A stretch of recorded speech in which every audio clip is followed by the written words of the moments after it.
Good morning, everyone. My name is John Greenfield. I'm here representing Everactive and here to tell you about how we believe we can unlock more than $1 trillion, which is trapped in factories today. Our connection to MIT is that our two founders are PhD electrical engineers from here. They're now professors at the University of Virginia and Michigan, respectively. So Mark Andreessen, this quote might be familiar to some of you, said famously about 10 years ago at this point that software is eating the world. We agree with that, and we extend it to say it's still quite hungry. From our perspective, this is most evident within the manufacturing segment. That's why we're here today. It's why I think most of you are here today as well. And as you can see, it's not just us who believe that there's a tremendous opportunity here. This is a recent study that was released in the fall from McKinsey. And in order to unlock the value that we believe is captured here, especially within factories, we believe that there's a new approach that's needed, what we're calling hyperscale IoT, to bring the IoT to its full potential, the potential that we and many others have believed is possible for quite some time, but just haven't been able to get to yet.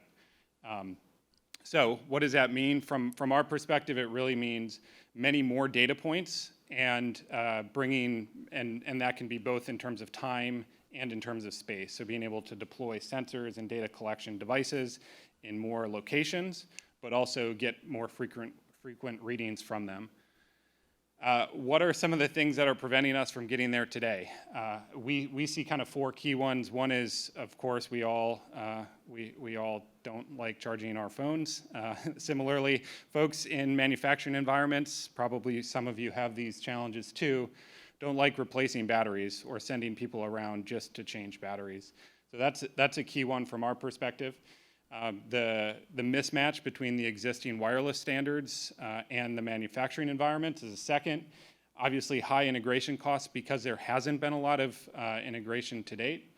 And then finally, the difficulty around proving ROI within these environments. So use cases, and use cases.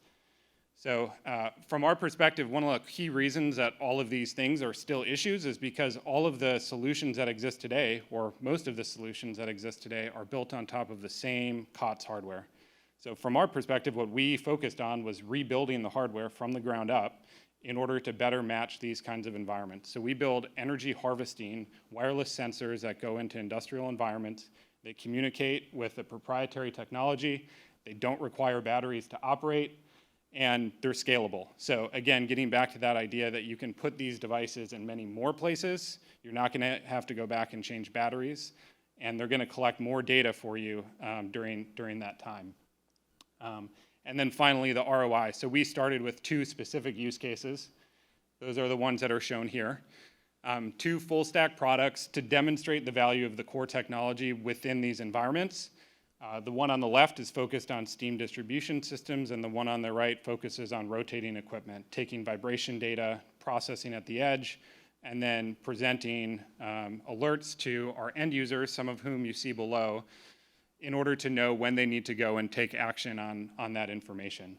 Each of these applications alone is a fairly large market, so this is approximately a $20 billion market from an annual recurring revenue perspective.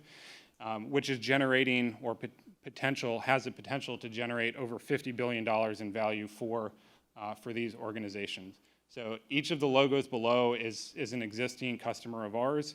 It's a place where we already have the infrastructure and the network installed, which means that for rolling forward for the next applications, those are now available to developers in order to take advantage of.